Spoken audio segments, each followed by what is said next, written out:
एक मिनट रुक जाइए बस। ना जैसा कि मैंने अपने पिछले के लेक्चर में आप लोगों को बताया था कि कन्फर्मेशन ऑफ साइक्लोहेक्सेन होता क्या है, और उस साइक्लोहेक्सेन में आपको मैंने बताया था कि एक्सियल बॉन्ड क्या होते हैं और इक्वेटोरियल बॉन्ड क्या होते हैं। सब समझ में आया था ना? तो आज हम बात करेंगे उस साइक्लोहेक्सेन में। जैसे ये हमारा साइक्लोहेक्सेन है ना, साइक्लोहेक्सेन है ना, आज हम बात करेंगे इस साइक्लोहेक्सेन में एक हाइड्रोजन को हटा देंगे, हाइड्रोजन को एक हटा करके कोई एक बल्कि ग्रुप यानी कोई भी एक मेथिल ग्रुप लगा देंगे। मेथिल ग्रुप लगाने का मतलब क्या हुआ? हाइड्रोजन हटेगा तभी तो मेथिल ग्रुप लगेगा।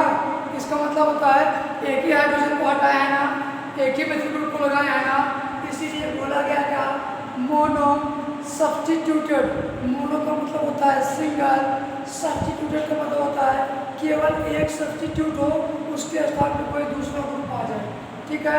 इन साइक्लोहेक्सेन कन्फर्मेशन, कन्फर्मेशन का मतलब होता है rotation around the single bond.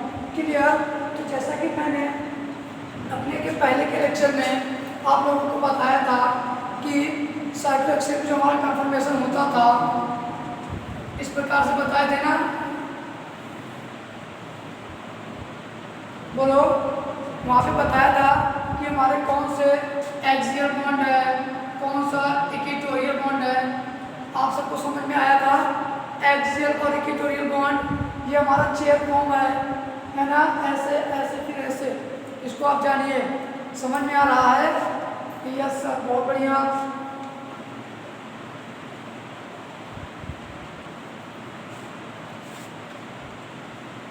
तो आज हम बातें करेंगे कि अगर मान लेते हैं कि मैंने एक सब्स्टिट्यूशन कर दिया, वहाँ पे मैंने आपको बताया था कि ये बॉन्ड होता है एक्सियल, ये होता है इक्वेटोरियल। जो थोड़ा सा इधर बनाए ताकि एक और बन जाए उधर।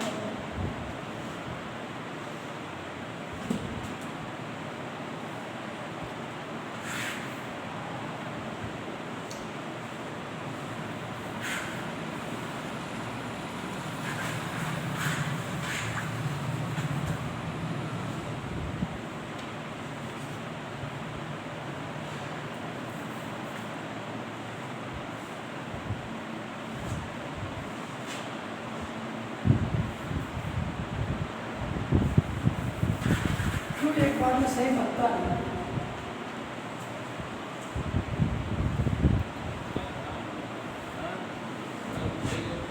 अब सही बन गया।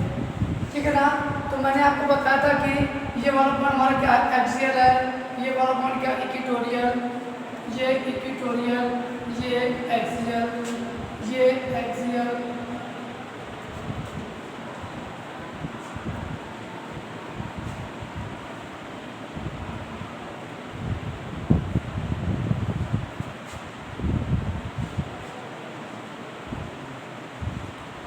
ऐसे ही बताया था ना, ये हमारा क्या है? साइक्लोहेक्सेन है। अब की बार जो मैं बता रहा हूँ मोनो सब्स्टिट्यूशन। अगर हम एक को यहाँ वाला जो हाइड्रोजन, सभी कार्बन के हमारे हाइड्रोजन थे ना दो दो, एक एक्सियल हाइड्रोजन था, दूसरा इक्वेटोरियल था। तो आज हम क्या कर रहे हैं? हम एक एक्सियल हाइड्रोजन को हटा करके इसके स्थान पर हम कोई मेथिल ग्रुप लगा दे रहे हैं। समझ में आया? जैसे हमने मेथिल ग्रुप लगाया, ये हमारा हो गया मोनो सब्स्टिट्यूटेड साइक्लोहेक्सेन। अब बात करते हैं कि अगर ये हमारा क्या है? Axial methyl cyclohexane, axial methyl cyclohexane है ना। अगर इस एक्सियल मेथिल साइक्लोहेक्सेन को हम रोटेट करते हैं, क्या हुआ?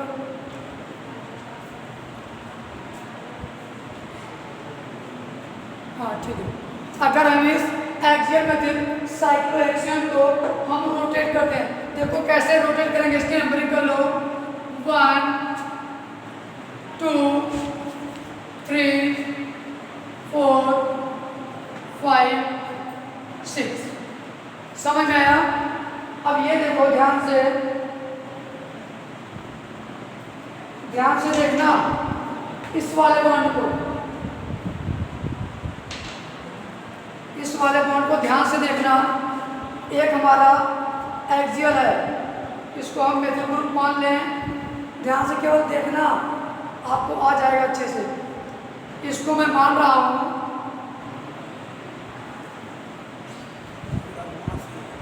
देखो इसको मैं मान रहा हूँ, ये हमारा मेथिल ग्रुप है और ये हमारा हाइड्रोजन है ना। ये हमारा देखो मेथिल ग्रुप है, ये हमारा हाइड्रोजन है। एक्सियल पे मैंने हाइड्रोजन को हटा करके मेथिल ग्रुप लगाया ये, और यहाँ पर और ये हाइड्रोजन ऐसे इलेक्ट्रॉन पे। जब हम इसको एक कार्बन नंबर 1 और कार्बन नंबर 4 को जब हम ऐसे पकड़ेंगे और ऐसे रोटेट करेंगे, कैसे? ऐसे है ना, ऐसे पकड़ के जब हम ऐसे रोटेट करेंगे तो यानी जो हमारा एक्सियल पे था मेथिल ग्रुप वो कहाँ चला जाएगा? इक्वेटोरियल पे चला जाएगा। तो बनेगा कैसे?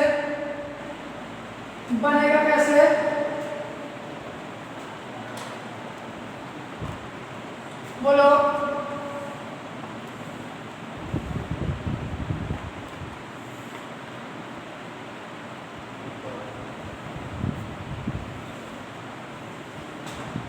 है ना, तो ये कैसे क्या हो जाएगा?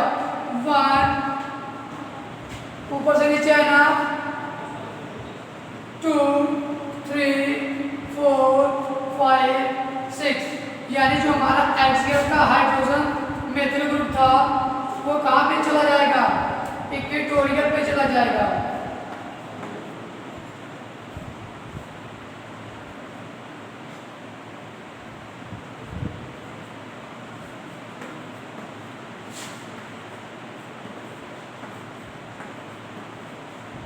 समझ में आया? मेरी बात को ध्यान से समझिए। इसको 1 और 4 कार्बन नंबर को पकड़िए और इसको ऐसे रोटेट करिए, ऐसे। तो जब ये नीचे जाएगा तो ये वाला ऊपर जाएगा कि नहीं?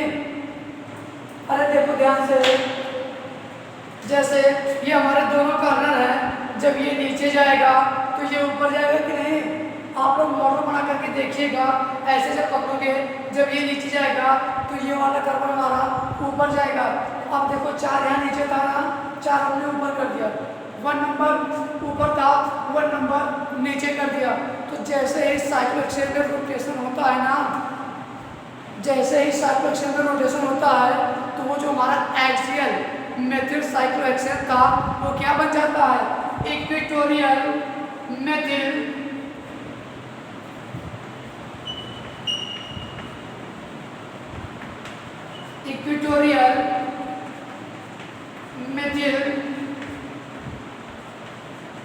साइक्लोहेक्सेन। आज की जो क्लास है वो की बहुत ही इंपॉर्टेंट क्लास है। अगर आज आपको ये समझ में आ गया तो मैं पूरी गारंटी के साथ बोलता हूँ आज के बाद आपको कोई प्रॉब्लम नहीं होगा, है ना। बस केवल आपको ध्यान क्या देना है, ये भी सिंपल है, थोड़ा सा 3D स्ट्रक्चर है तो इसको जानना आपको समझना पड़ेगा। मैंने बोला क्या, ये हमारा एक्सियल मेथिल साइक्लोहेक्सेन है। जैसे हम 1 और 4 कार्बन को पकड़ेंगे, ये वाला कार्बन जब नीचे आएगा तो 4 वाला कार्बन ऊपर जाएगा, यानी जो हमारा एक्सियल मेथिल साइक्लोहेक्सेन है वो किस में चेंज हो जाएगा? इक्वेटोरियल मेथिल साइक्लोहेक्सेन में। समझ में आया? दूसरी बात, अब हम बात कर दें, हमने तो वीडियो नहीं आ रहा है, सबको वीडियो नहीं आ रहा है? बोलो बोलो फटाफट। अब दिखाई दे रहा है आपको?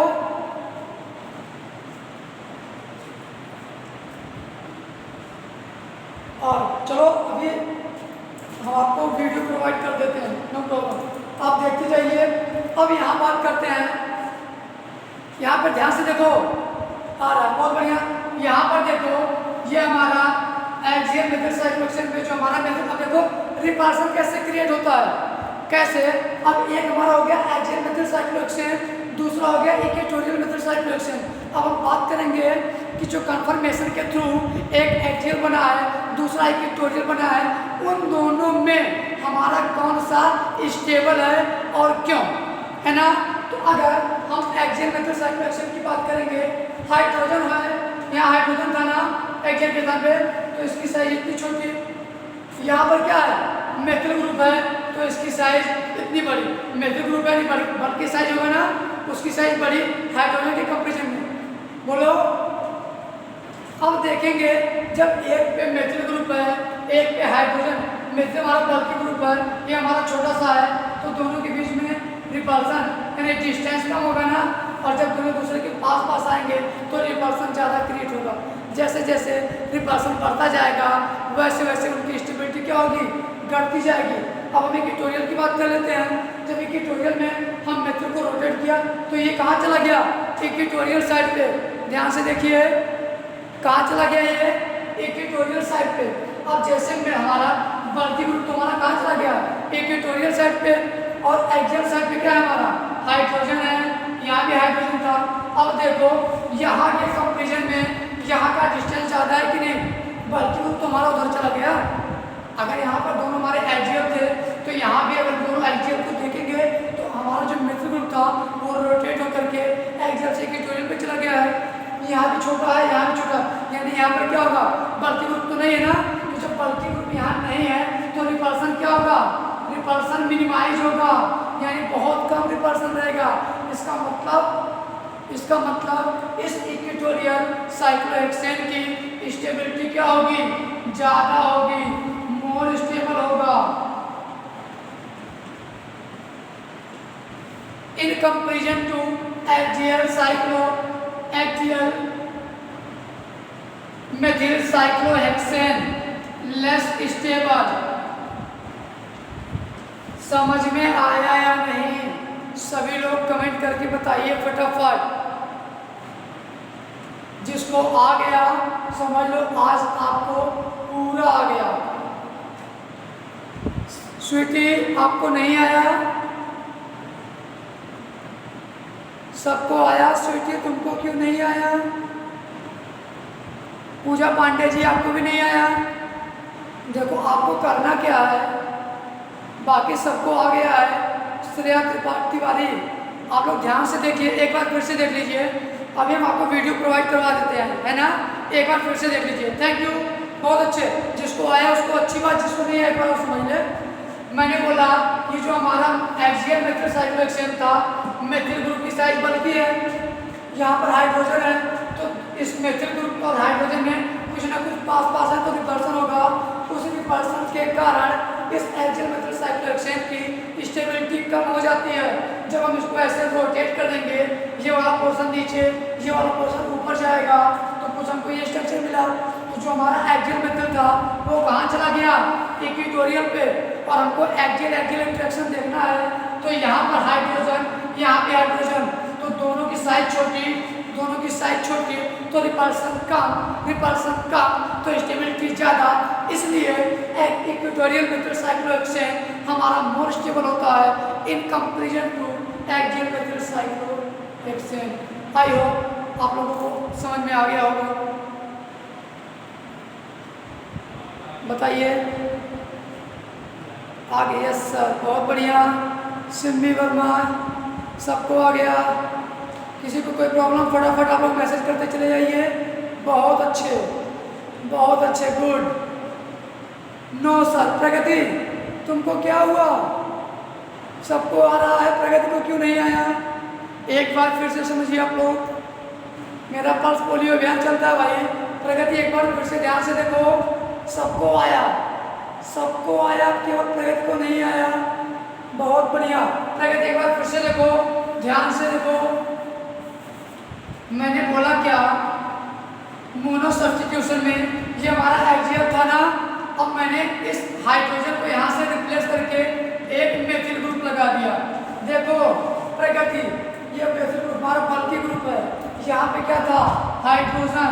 अब जब बल्कि ग्रुप है एक्सियल पोजीशन पर, हाइड्रोजन भी है एक्सियल पोजीशन पर, तो दोनों में रिपल्सन होगा कि नहीं, बहुत बड़ा है छोटा है, दोनों पास पास आएंगे तो कुछ ना कुछ रिपल्सन क्रिएट करेंगे, है ना। और जब रिपल्सन होगा तो इनकी स्टेबिलिटी क्या हो जाएगी, लेस स्टेबल हो जाएगा। और जब देखो ऐसे पकड़ो, कार्बन नंबर 1 को और कार्बन नंबर 4 को पकड़ो, ये ऊपर है ये नीचे है, जब ये नीचे जाएगा तो ये ऊपर जाएगा कि नहीं, बोलो। अभी ऐसे था, ये ऊपर था, राइट हैंड मेरा देखो ये ऊपर है, लेफ्ट हैंड नीचे है, आपके पास जब ये रोटेट करेगा तो ये नीचे जाएगा, ये ऊपर जाएगा। और जैसे रोटेट होगा, देखो बल्कि ग्रुप था ये, जब रोटेट होगा देखो ध्यान से ऐसे होगा ना, अब की बात देखो ये एक्सियल पे था, कहाँ चला गया, इक्वेटोरियल पे, और ये कहाँ चला आया, एक्सियल पे। तो जब ये बना तो एक्सियल पे क्या आ जाएगा, हाइड्रोजन था ना, जो ये वाला हाइड्रोजन था वो कहाँ आ जाएगा, एक्सियल पे आ जाएगा। और एक्सियल यहाँ भी हाइड्रोजन है, यहाँ भी हाइड्रोजन है, बल्कि तुम्हारा इक्वेटोरियल पे चला गया। तो अब दोनों में अगर रिपल्सन देखा जाए एक्सियल में तो क्या होगा, रिपल्सन मिनिमाइज होगा। क्यों, क्योंकि बल्कि ग्रुप नहीं है ना, इसलिए इसमें डिस्टेंस भी ज़्यादा और रिपल्सन क्या होगा, कम होगा। और जब मैंने आप लोगों को बहुत अच्छे तरीके से बताया है एनर्जी का रिलेशन, जिसकी एनर्जी ज़्यादा उसकी स्टेबिलिटी कम, और जिसकी स्टेबिलिटी ज़्यादा उसकी एनर्जी कम, समझ में आया। तो इसलिए यहाँ पे रिपल्सन मिनिमाइज होगा, रिपल्सन मिनिमाइज होने की वजह से इसकी स्टेबिलिटी क्या होगी, बढ़ जाएगी। प्रगति, आप एक बार फिर से मैसेज करिए प्रगति, बाकी सबको समझ में आया, प्रगति को नहीं आया था, प्रगति नहीं कर रही है, कहाँ गई, आ गया, बहुत बढ़िया प्रगति से, शाबाश, बहुत अच्छे। और किसी को कोई प्रॉब्लम, तो आज हमारा ये टॉपिक कंप्लीट होता है। अब हम नेक्स्ट टॉपिक पे चलते हैं, RS नॉमेनक्लेचर, है ना। हमारा जो अगला टॉपिक है वो क्या है, RS नॉमेनक्लेचर।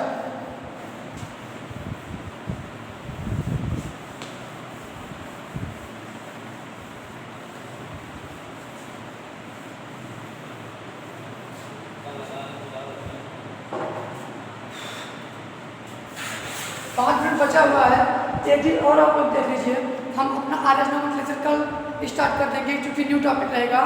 आज हम आपको जो वहाँ पर लैक्टिक एसिड में जो मेजर कंपाउंड बता जो बताए थे, क्या बताए थे,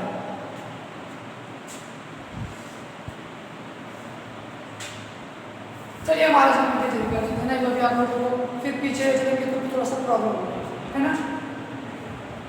जब टॉपिक हमारा कंप्लीट हो जाएगा हम आपको बता देंगे। RS नॉमन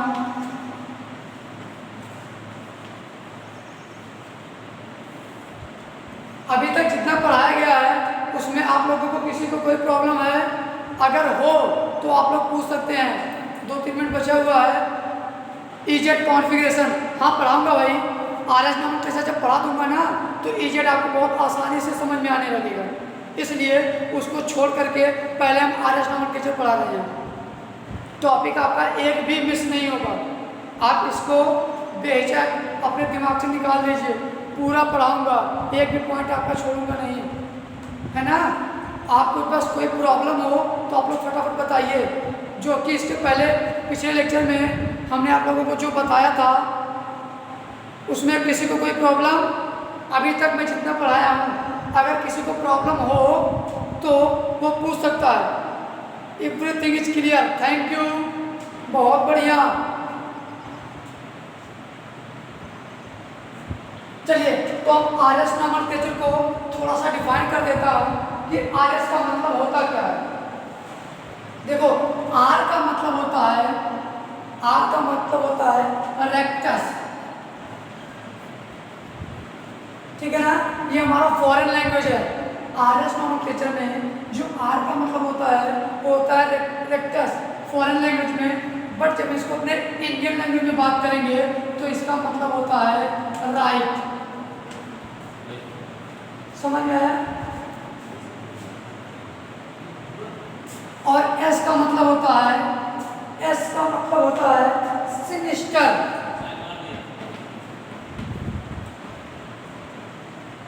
S का मतलब होता है सिनिस्टर फॉरेन लैंग्वेज में। हाँ सब वीडियो सब लोड हो जाएगा। और अपने इंडियन लैंग्वेज में इसका नाम होता है क्या, लेफ्ट।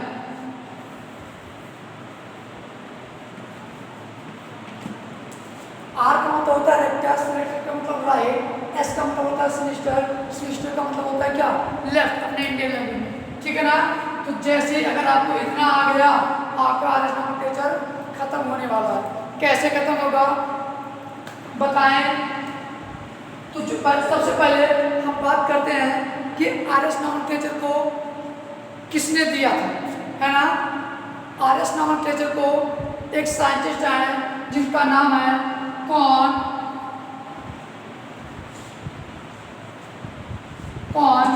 इनगोल्ड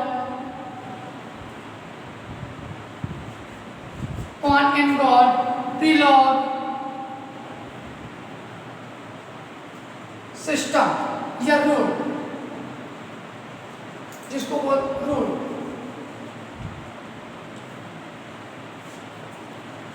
cone इनगोल्ड प्रीलॉग rule. इसको कॉन इनगोल्ड प्रीलॉग नामक साइंटिस्ट ने दिया था, इसलिए उन्हीं के नाम पर एक रूल बन गया जिसको कॉन इनगोल्ड प्रीलॉग रूल बोलते हैं। कभी कभी इसको एक और नाम से जानते हैं, CIP रूल। CIP रूल जब कभी पूछा जाएगा तो कॉन इनगोल्ड, आई का मतलब इनगोल्ड, पी का मतलब प्रीलॉग रूल, समझ में आया।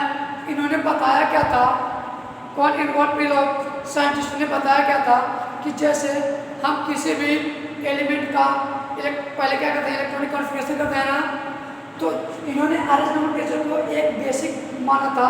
उन्होंने बताया